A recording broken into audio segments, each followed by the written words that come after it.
Right now, on to the point. Governor Gavin Newsom announced the state of the state this morning. Hear what he believes are the state's biggest successes and how Republican lawmakers are responding. This as a big party takes place tonight to celebrate 175 years since California became a state. Reaction today after the Supreme Court cleared the way for federal agents to conduct sweeping immigration operations in Los Angeles. Having this uncertainty that maybe that'll be the day that they don't come home. Plus, September is Suicide Prevention Month, the new treatments scientists are studying right now. Good evening. As always, thank you so much for joining us on To The Point. I'm Alex Bell. And today marks 175 years since California became a state. And this morning, Governor Gavin Newsom delivered his State of the State address, reflecting on the state's accomplishments. But with only a few days left until the end of the legislative session, Republican lawmakers say the way in which the governor delivered his remarks does not focus on what the state truly needs. Now, ABC 10's Jeannie Nguyen shares what the governor said in the address and also how Republicans are responding to all of this. Alex, the legislative session ends on Friday, and today lawmakers received the governor's State of the State address in the form of a letter and a pre-recorded video message. Now, Republicans tell me this is another year in which the governor has chosen to deliver this in an unconventional way, believing he's ignoring the basic needs of California residents. Today, as I present the State of the State letter to the California legislature, admittedly, we are in darker times. On Tuesday morning, as lawmakers in the Assembly and Senate prepared for their floor sessions, Governor Gavin Newsom delivered his State of the State address with a letter and this pre-recorded video message, celebrating the state's 175th anniversary while highlighting the state's struggle with the Trump administration. Our country increasingly is at a crossroads with a federal administration that threatens the very foundation of our democracy. Newsom also recognized the state's accomplishments in education, tech innovation, housing, and a growing economy. All of this comes as the legislative session is coming to an end at the end of the week. We're one leader away from prosperity, but we need to look inward and understand we need to do better for the people of California on the basics they want from government. In 2023, the governor's State of the State address was presented as a tour of the state. And just last year in 2024, he addressed the state in a nearly 30-minute pre-recorded video. In response, Republican Assemblymember James Gallagher released this video statement, calling out the governor for once again not addressing the state of the state in person. I guess he's too afraid to come and actually talk about what the state of the state actually is. The governor's way of addressing the state of the state has Republican lawmakers criticizing his technique, saying he is no longer focused on governing California. We have someone every morning that tries to find a new formula so he can run for president of the United States. I served with 5 different governors, and this is the worst governor by far. He's not engaged in these issues that are important to everyday Californians. With the special election less than 2 months away, the governor reiterated his remarks with hope, saying the state will continue to stand up and defend our democratic values. And this session was supposed to tackle affordability, but Republicans say it hasn't. In the governor's address, he pointed to money-saving programs like the Earned Income Tax Credit, CalRx for cheaper prescriptions, and CalSavers for retirement savings. Alex. All right, Jeannie, thank you so much. Let's take a live look at the Capitol Hall tonight. The state's 175th anniversary celebration is underway. You can see the DJ getting down out there. This is, again, right outside the Capitol. It is absolutely free. It features food, music, and even a laser light show where 31 lasers will represent California becoming the 31st state in the union. It will be going on until 9 o'clock tonight. You can see a lot of people out there having fun and also doing the Cupid Shuffle there. All right. That looks like a lot of fun.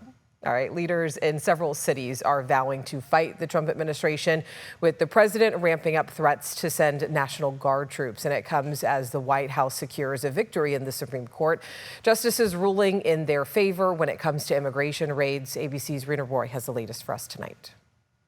Local leaders in Illinois meeting with immigration advocates as ICE expands operations in Chicago. The Department of Homeland Security calling the initiative Midway Blitz. We're sending a message to the whole world. There are consequences for violating our laws. You're asking me to tell ICE, don't enforce the law. Donald Trump is doing something that's not normal, and we should not accept it in this country. It's un-American. Illinois Governor J.B. Pritzker praising immigrant organizations for their tireless work during this time of heightened tension. The reason that Donald Trump, the reason that so many people, are upset and want to attack Chicago is because we're winning. President Trump has also threatened to send National Guard troops into Chicago to address what he claims is a crime emergency. But Governor Pritzker says they don't need the help, with city police data showing violent crime is actually down. Trump has already sent National Guard troops onto the streets of the nation's capital. Today, college students there also walking out in protest of what they're calling a federal siege and political theater. We're turning out students on Georgetown's campus and across D.C. to stand up and give that strong show of force to Trump to say, we will not tolerate your occupation. Other Democratic cities also bracing for ramped up immigration raids. In California, ICE operations allowed to resume after the Supreme Court decision Monday to lift restrictions on those operations. Critics say the tactics relied too much on a person's race, the fact that they speak Spanish, or the type of work they do. The men and women of ICE are doing everything they can to not only follow the law, but to enforce the law. And we want to take a closer look at that decision from the Supreme Court on President Trump's immigration operations. In the decision released just yesterday, justices lifted a lower court order from July that had barred federal agents from stopping people based only on their race, language, job, or location. The 6-3 decision is a major win for the Trump administration as ICE agents step up enforcement across the region, specifically in California. Explaining his decision, Justice Brett Kavanaugh said the lower court judge had gone too far in restricting how ICE agents can carry out brief stops for questioning. We spoke with the United Farm Workers Labor Union about the impact, and the UFW telling us just today the ruling is creating fear in the immigrant community.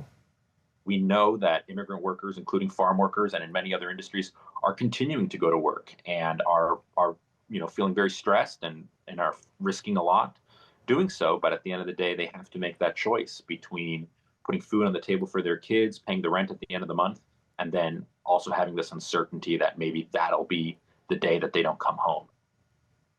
And to be clear, this court decision affects the Central Judicial District of California in the Los Angeles area, and immigrant rights advocates continue to fight it in court. Here in the Eastern District, which includes Sacramento and the Central Valley, a different federal judge has an order in place barring immigration raids based on someone's skin color or ethnicity. That one has not yet made its way to the U.S. Supreme Court.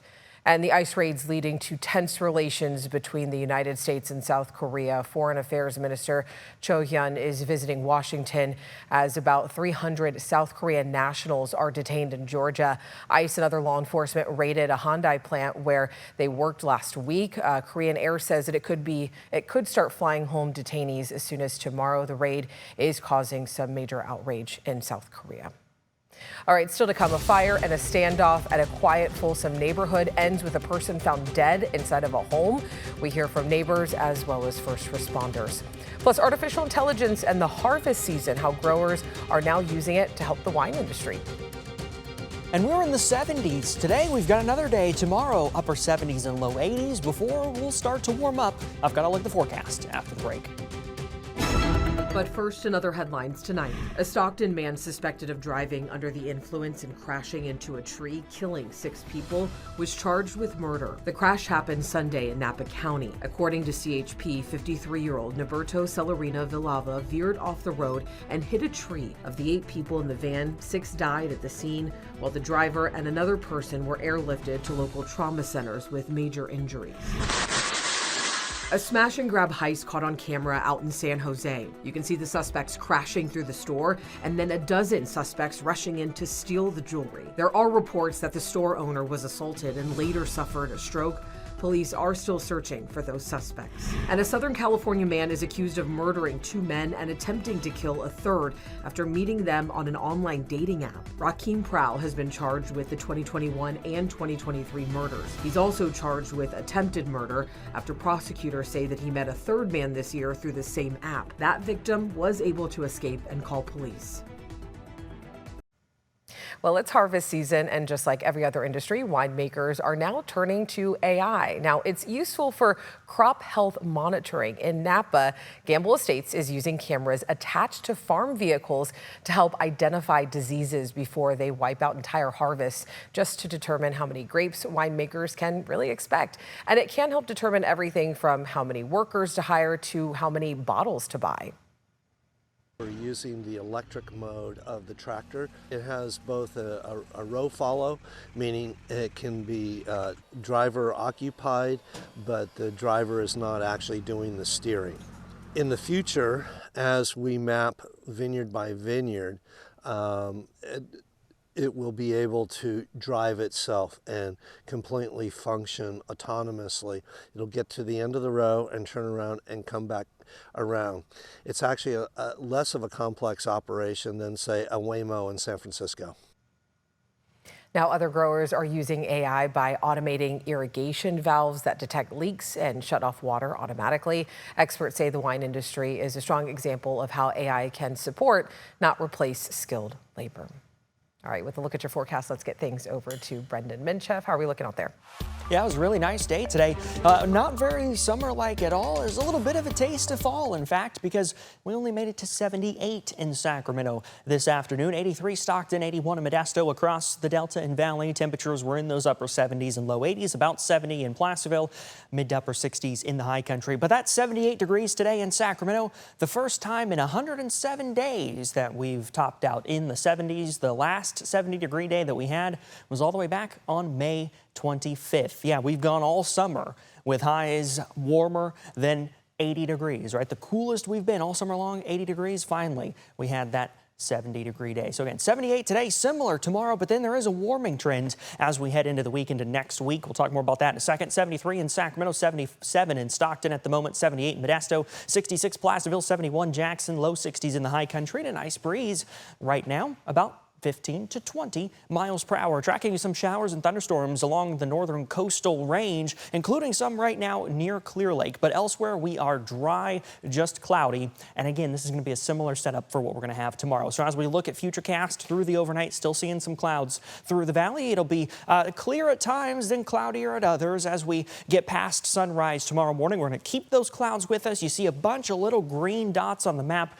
Very hit or miss, very light sprinkles tomorrow. In terms of total rainfall, we are only talking about maybe a couple hundredths of an inch in the valley. So Wednesday morning, temperature is going to be in those low 60s. Again, some clouds through the overnight. The average low is 57 degrees. Wednesday afternoon, the average high is 90. We're back in the upper 70s and low 80s tomorrow afternoon with a mix of sun and clouds. And as we saw, that chance for some hit or miss sprinkles in the valley, though there will be a better chance for some thunder in the coastal range. So places like Clear Lake, Ukiah, and areas further north could see some thunder tomorrow. Isolated thunderstorm chances in the Sierra possible as well. So again, a very slim shower chance for the valley tomorrow. Thunderstorm chances in the higher elevations. But look at that warming trend as we head in towards the weekend, mid to upper 80s. Then next week, we're back in the mid to upper 90s, Alex. All right, Brendan, thank you. Right after the break, we are learning new details following a deadly standoff and fire in Folsom, what neighbors are saying today. Plus, suicide impacts millions of families each year. After the break, we hear from the new treatments meant to help people fight some major depression. Welcome back in. We have new information tonight about an hours-long standoff and house fire in Folsom that left one person dead. Neighbors said that they were left confused as many of them were forced to evacuate. ABC 10's Roxana Elias is learning more about the man found dead inside the home. Alex, this afternoon I spoke to a woman who says she is the girlfriend of the brother of the man who was found dead inside this residence. She says the family knew that the man was armed and he had actually called them yesterday, letting them know he had 5 gallons of gas with him and had planned to set the house on fire. It's bizarre. We don't know what the motive was. Around 5:30 Monday evening, Jennifer Brown and other neighbors along River Ridge Way in Folsom were told to shelter in place while Folsom police responded to reports of an armed person.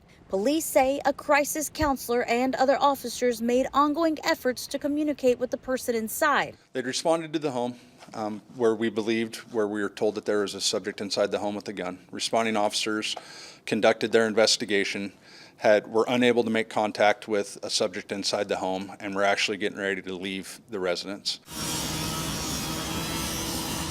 While those officers were on scene investigating, they say smoke and flames started coming from this home. So all of the fire and smoke was going that direction.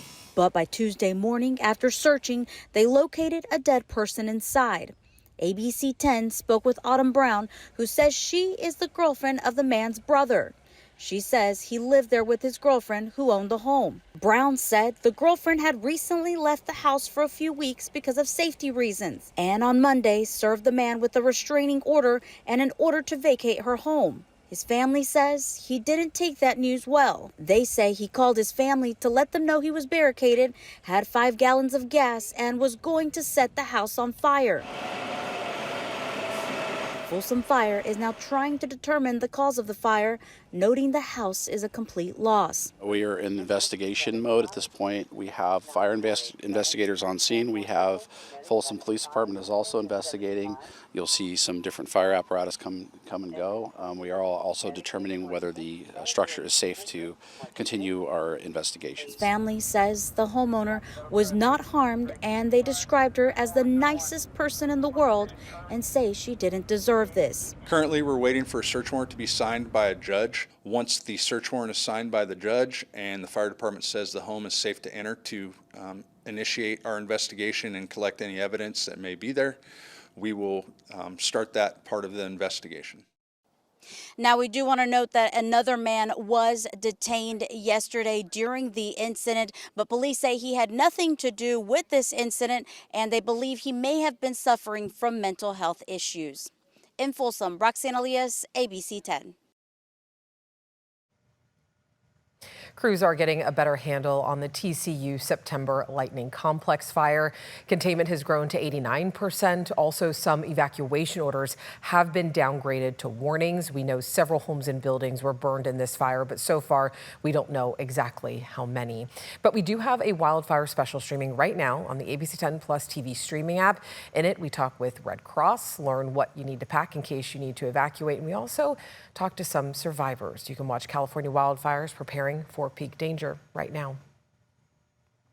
Well, we are in the middle of National Suicide Prevention Month. Suicide is one of the leading causes of death in the United States, and it affects millions of families each year. Treatment for suicidal depression can come with risks, but scientists are studying a different way to help. In the U.S., it's a major public health concern. The CDC says there was 1 death by suicide every 11 minutes in 2023. And the agency reports nearly 13 million adults seriously thought about suicide, with 1.5 million attempts in that year. Many suicides are preventable. Dr. Brian Barnett is co-principal investigator of the Cleveland Clinic, site of a study looking into treatment options for those who have severe suicidal depression. Currently, treatment options include psychotherapy, prescription medications, and in severe cases when other options aren't working, electroconvulsive therapy, or ECT, may be used. Which is the gold standard treatment for depression and suicidal ideation. Barnett and other researchers are also looking into another potential treatment option, ketamine. It's currently FDA approved only for use as an anesthetic. And then about 25 years ago, we learned that it could actually be used to treat treatment-resistant depression as well as suicidal thoughts. And the study that we're doing is looking at those two treatments head-to-head to see whether ketamine delivered intravenously is as effective as ECT. Barnett says research results won't be known for years, but the study is currently ongoing at several sites across the U.S. Earlier this year, the U.S. Food and Drug Administration expanded approval for the ketamine-derived drug nasal spray Spravato, and it can now be used as a standalone treatment for patients with severe depression. Now, if you or a loved one is having thoughts of harming yourself, you can get free confidential help by calling or texting the Suicide and Crisis Lifeline. That number is 988. We're back after this break.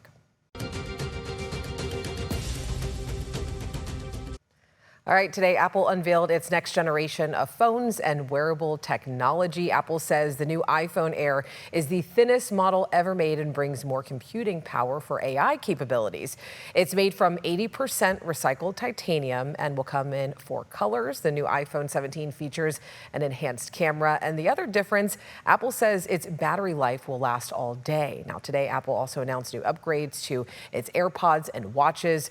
The The phones will start at $999. These new products are expected to be in stores on September 19th if you want to look out for them. And before we go, I do want to take another live look at the big 175th anniversary celebration happening right now at the Capitol. Today marks 150 years since California officially became a state.